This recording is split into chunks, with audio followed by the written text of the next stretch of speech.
Dear friends, मासिक जांच परीक्षा का प्रश्न पत्र जारी कर दिया गया अर्थशास्त्र का 12th क्लास का। तो चलिए इसका सॉल्यूशन देखते हैं इस वीडियो में। पहला जो आपका क्वेश्चन पूछा गया है नवंबर माह का है, ये ध्यान रखना है आपको। तो कुल उपयोगिता अधिकतम होती है जब सीमांत उपयोगिता का मान खालिस्तान हो जाता है, जब शून्य हो जाता है तब। उसके बाद में नेक्स्ट जो दूसरा क्वेश्चन है, उत्पादन संभावना वक्र का आकार मूल बिंदु की ओर यानी कि अवतल होने का कारण क्या है? तो बढ़ती सीमांत अवसर लागत। सी ऑप्शन इसमें आपका करेक्ट हो जाएगा। इसके बाद में नेक्स्ट जो क्वेश्चन है इसमें पूछा गया आपसे, निम्नलिखित में से पूरक वस्तु का एक युग्म कौन सा है? तो कलम और स्याही, क्योंकि स्याही के बिना कलम नहीं चल सकती। बाकी चाय कॉफ़ी तो दोनों में से कोई भी चल सकता है, रोटी चावल में से भी कुछ भी चल सकता है, और रसगुल्ला गुलाब जामुन में से भी कुछ भी चल सकता है, लेकिन ये दोनों चीज़ें साथ चलेंगी। चौथा नंबर जो क्वेश्चन है, किस समय अवधि में उत्पादन के सभी साधन परिवर्तनीय होते हैं? तो दीर्घकाल में होते हैं। उसके बाद में पांचवा जो क्वेश्चन है, किस बाजार संरचना में एक फर्म के लिए औसत आय और सीमांत आय बराबर होती है? तो पूर्ण प्रतियोगी बाजार में होती है।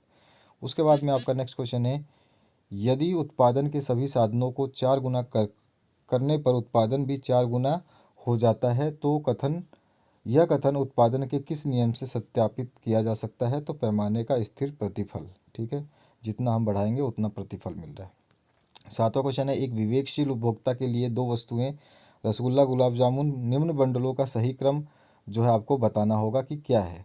इसमें आपको देखो, ए के लिए 4 5 है, बी में आपका 3 5 है, और सी में आपका 5 6 है। तो इसका सही क्रम क्या होगा कि सबसे ज़्यादा सी में है जो कि 11 हो गया, उसके बाद ए में है जो कि आपका 9 हो गया, और उसके बाद बी में है जिसमें 8 हो गया। तो आपका सी ऑप्शन करेक्ट हो जाएगा। उसके बाद नेक्स्ट जो क्वेश्चन है इसमें आठवां पूछा गया है, किस प्रकार की बाजार संरचना में किसी वस्तु का एक एवं केवल एक उत्पाद होता है? तो उसको बोलते हैं हम एकाधिकार, मोनोपोली। उसके बाद में आपका नेक्स्ट जो क्वेश्चन है इसमें पूछा गया आपसे, बजट रेखा 3x + 5y = 50 की ढाल का निरपेक्ष मान क्या होगा? तो ये आ जाएगा 3/5। ठीक है, निरपेक्ष मान बोल रहा है यानी x/y बोल रहा है, सीधी सी बात है। तो x कितना है 3 और y कितना है 5, तो ये आपका आंसर आ गया। इसके बाद में निम्नलिखित में से किस वस्तु की पूर्ति को प्रभावित करने वाला कारक कौन है? यानी किसी वस्तु की पूर्ति को प्रभावित कौन सा कारक करेगा इनमें से? तो वो हो जाएगा उत्पादन के साधनों की कीमतें। अगर उत्पादन के साधन की कीमतें हैं तो वो जो है वस्तु की पूर्ति को प्रभावित करेगा। उसके बाद में आपका नेक्स्ट क्वेश्चन है जिसमें पूछा गया 30 शब्दों में आपको उत्तर लिखना है। तो उदासीन वक्र की आपको परिभाषा बतानी है। तो आप यहाँ पर ये क्वेश्चन का आंसर देख लीजिए, ये इसकी परिभाषा है। क्योंकि मैं आपको ज़्यादा समय नहीं दे सकता हूँ, मुझे बहुत सारा आपका जो है क्वेश्चन पेपर को सॉल्व करना है, और समय की अवधि की कमी की वजह से मैं केवल आपको आंसर्स फटाफट प्रोवाइड कर देता हूँ। अल्पकाल से आप क्या समझते हैं ये यहाँ पर मैंने लिख दिया है, इसको आप देख लेना। इसके बाद में मांग के नियम को लिखना है आपको। ये क्वेश्चन आपका थर्ड है इसमें। तो मांग का नियम क्या होता है ये यहाँ पर बता दिया गया है। क्वेश्चन नंबर 4 है, एक पूर्ण प्रतियोगी फर्म के लिए औसत आगम और सीमांत आगम बराबर क्यों होते हैं? ये आपको रीज़न बताना है। तो यहाँ पर देखिए, पूर्ण प्रतियोगी बाजार में जो है अगर AR जो आपका प्राइस के बराबर है और MR जो भी आपका प्राइस है, तो ये दोनों जब बराबर होंगे तो दोनों चीज़ें बराबर हो जाएगी, इसलिए। ठीक है, इसके बाद में तीसरा क्वेश्चन है इसमें, अर्थव्यवस्था की केंद्रीय समस्या किसके लिए उत्पादन हो की व्याख्या आपको करनी है। तो केंद्रीय समस्या किसके लिए उत्पादन हो उसके बारे में यहाँ पे बताया गया है, आप इसको पूरा पूरा एज इट इज़ उतार लेना। ठीक है, तो ये हो गया आपका सोल्यूशन। इसके बाद आते हैं हम नेक्स्ट क्वेश्चन पे। नेक्स्ट क्वेश्चन में पूछा गया बजट रेखा क्या है? रेखा चित्र द्वारा आपको बताना है। तो पहले बजट रेखा बताना है, उसका उदाहरण हमने ले लिया। उसके बाद में आपका जो है ये बता देंगे बजट रेखा कैसे मापी जाती है। ठीक है, समीकरण जो होता है। उसके बाद में हम कोई भी एक टेबल बना देंगे जिसमें कोई वस्तु है जो 2 रुपये, 4, 8, 10, 16 इस तरह से हम जो भी हम लिखना चाहें 2 का गैप लिख के लिख लेंगे, और यहाँ पे 1 2 3 4 वस्तु है हमारा वाई के रूप में। तो इस तरह से हम देखेंगे कि वस्तु वाई और एक्स के बीच में इस तरह का ग्राफ बनेगा। यानी कि वस्तु जब आपकी जो भी आपकी दो अगर हमारे पास से ये ले रहे हैं एक्स वस्तु, तो ऑटोमेटिकली जो आप वाई वस्तु है वो आपका हमेशा कम होगा, या तो ज़्यादा होगा या कम होगा। तो अगर हम 2 ये ले रहे हैं तो 3 ये लेंगे, बराबर नहीं चलेगा जल्दी से ये ग्राफ। तो इसके बाद में आते हैं नेक्स्ट क्वेश्चन की तरफ। इसका पूर्ण प्रतियोगी और तथा आपको प्रतियोगी और पूरक वस्तुओं में जो है अंतर आपको बताना है। तो अंतर का आधार यहाँ पे अर्थ दिया गया, उदाहरण दिया गया, मांग की प्रकृति, संबंध और मांग वक्र, दोनों सारी चीज़ें यहाँ पे दे रखी हैं। और यहाँ पे प्रतियोगी वस्तु है, यहाँ पूरक वस्तु है, इन दोनों में हमने जो अंतर है आपको स्पष्ट रूप से टेबल वाइज दिया है वो। तो इसको आप उतार लेना आराम से वीडियो को पॉज करके। तो ये है 5 आपके आंसर इसके। ठीक है, 5 आधार पे हमने अंतर बताए हैं।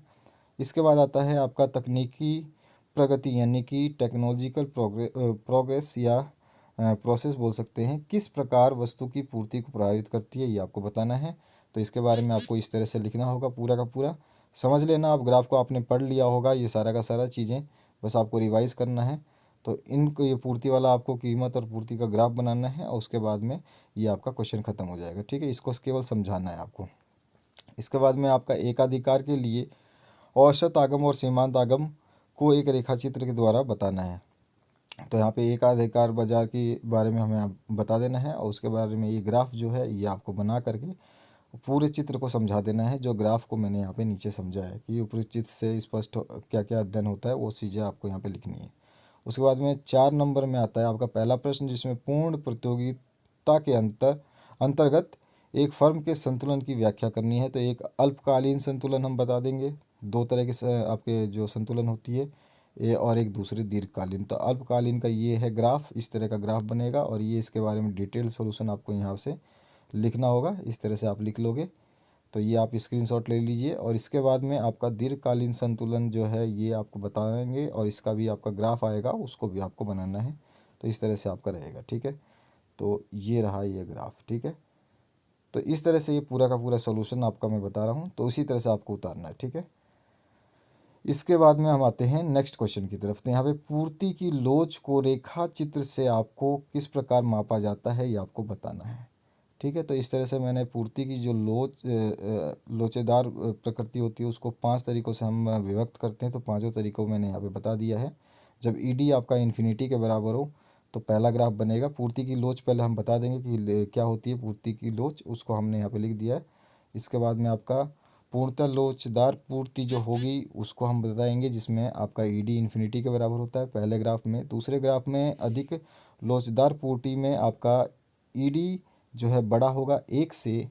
उसके बाद में तीसरा जो हम बताएंगे इसमें इकाई के समान लोचदार पूर्ति, जिसमें आपका ईडी जो है 1 के बराबर हो जाएगा। और इसके बाद में फिर से हम बताएंगे ईडी जो है आपका कम हो जाए 1 से, तब तो बेलोच या कम लोचदार पूर्ति। और इसके बाद में लास्ट जो बताएंगे हम पूर्णतया लोचेदार पूर्ति। तो इसमें ईडी बराबर 0 हो जाता है। तो ये सारे के सारे ग्राफ हमारे जो हैं बता देंगे कि किस तरह से समझाई जाती है। सबके बारे में थोड़ा थोड़ा लिखा गया है। इसके बाद में संतुलन कीमत से क्या समझते हैं, और क्या होता है जब किसी वस्तु की मांग में वृद्धि तथा पूर्ति में कमी होती है। तो हमें पहले संतुलित कीमत की जो है वो डेफिनेशन बता देनी कि होता क्या है, हमें समझा देना है।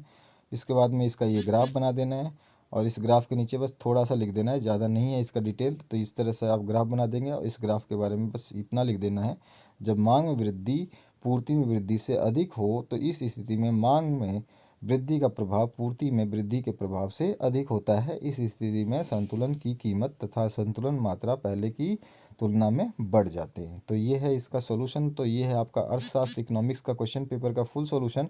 तो आपने इसको देख लिया होगा, नोट कर लिया होगा।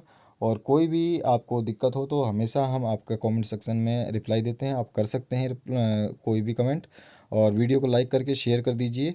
और कोई भी ज़रूरत हो तो आप कमेंट सेक्शन में कमेंट करिए। आपके सारे पेपर्स को अपलोड कर दिया गया है, आप उनको देख करके अच्छी स्टडी कर सकते हैं। सारे के सारे सेट्स देखिए, सारे आपके मॉडल पेपर्स पहले जो 2021 में सॉल्व किए गए थे उनको देखिए, ताकि आपकी बेहतरीन तैयारी हो सके।